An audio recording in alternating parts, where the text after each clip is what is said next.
સુરતની સચિન પોલીસે લૂંટ વિથ મર્ડરના ગુનામાં ઝડપાયા બાદ જેલમાંથી વચગાળાના જામીન મેળવી પરત હાજર ન થયેલા આરોપીને બિહારથી ઝડપી પાડ્યો હતો. સુરતના સચિન પોલીસ મથકની હદમાં શ્રીનાથજી જ્વેલર્સના શોરૂમમાં થયેલ લૂંટ વિથ મર્ડરના ગુનાના આરોપી સંજય ચંદ્રદેવ પાસવાને પોતાની માતા મૃત્યુ પામ્યા હોય જે માટે વચગાળાના જામીન કોર્ટમાંથી મેળવ્યા હતા. જોકે વચગાળાના જામીન પૂર્ણ થયા બાદ સમય મર્યાદામાં લાજપોર જેલમાં આરોપી સંજય પાસવાન હાજર થયો ન હોય જેને લઈ સચિન પોલીસ મથકના પીઆઈ પીએન વાઘેલાની સૂચનાને લઈ પીએસઆઈ એનડી ડામોરની ટીમે તપાસ હાથ ધરી હતી અને એસઆઈ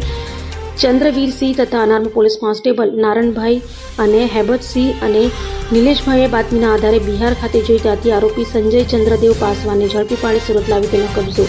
લાજપોર જેલને સોંપવાની તજવીજ હાથ ધરી હતી. અભય થઈને નિષ્પક્ષતાથી નિરપેક્ષ રીતે વાસ્તવિકતાનો અરીસો રૂપી સચોટ માહિતી લાવતો સત્યની સાથે અભય ટાઈમ્સ.